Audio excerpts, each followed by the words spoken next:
नमस्कार, इन खबर देख रहे हैं आप और मैं हूं आपके साथ जानिसार खान। कांग्रेस की अगुवाई वाले इंडिया ब्लॉक ने उपराष्ट्रपति जगदीप धनखड़ के खिलाफ मोर्चा खोल दिया है। विपक्षी सांसदों ने जगदीप धनखड़ को पद से हटाने का प्रस्ताव पेश करने का मन पूरी तरह से बना लिया है। इंडिया अलायंस और दूसरे विपक्षी दल राज्यसभा के सभापति जगदीप धनखड़ के कथित पक्षतापूर्ण रवैये से नाराज बताए जा रहे हैं। हालांकि 9 अगस्त को विपक्ष के हंगामे के बाद लोकसभा और राज्यसभा की कार्यवाही अनिश्चित काल के लिए स्थगित कर दी गई है। कांग्रेस की अगुवाई वाले इंडिया ब्लॉक ने कहा है कि धनखड़ का बर्ताव राज्यसभा में लगातार पक्षतापूर्ण रहा है।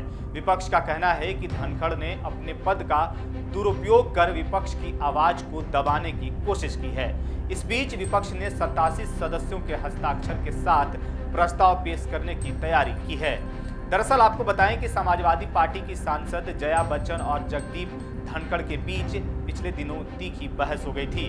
जया बच्चन ने सभापति के टोन पर सवाल उठाया तो उन्होंने भी साफ तौर पर कह दिया कि इस तरह के व्यवहार को किसी भी कीमत पर बर्दाश्त नहीं करेंगे। इसके बाद सोनिया गांधी की अगुवाई में इंडिया ब्लॉक के नेताओं ने राज्यसभा से वॉकआउट कर दिया। सदन से निकलने के बाद प्रेस कॉन्फ्रेंस को संबोधित करते हुए आरोप लगाया गया था कि जगदीप धनखड़ राज्यसभा में विपक्षी पार्टियों को वैसा महत्व नहीं दे रहे हैं जिसके वो हकदार हैं। अब सवाल है कि क्या विपक्ष के प्रस्ताव लाने से जगदीप धनखड़ को सभापति पद से हटाया जा सकता है? इसके लिए आखिर क्या नियम है? क्या कहते हैं संविधान के नियम? दरअसल उपराष्ट्रपति राज्यसभा के पदेन सभापति होते हैं और उच्च सदन को नियमों और परंपराओं के मुताबिक सुचारू रूप से चलाने के लिए जिम्मेदार होते हैं। उन्हें राज्यसभा के सभापति पद से तभी हटाया जा सकता है जब उन्हें भारत के उपराष्ट्रपति के पद से हटा दिया जाए। भारतीय संविधान के अनुच्छेद 67 में उपराष्ट्रपति की नियुक्ति और उन्हें पद से हटाने से जुड़े तमाम प्रावधान किए गए हैं। संविधान के मुताबिक उपराष्ट्रपति को राज्यसभा के सभी तत्कालीन सदस्यों के बहुमत से पारित और लोकसभा द्वारा सहमत एक प्रस्ताव के माध्यम से उनके पद से हटाया जा सकता है।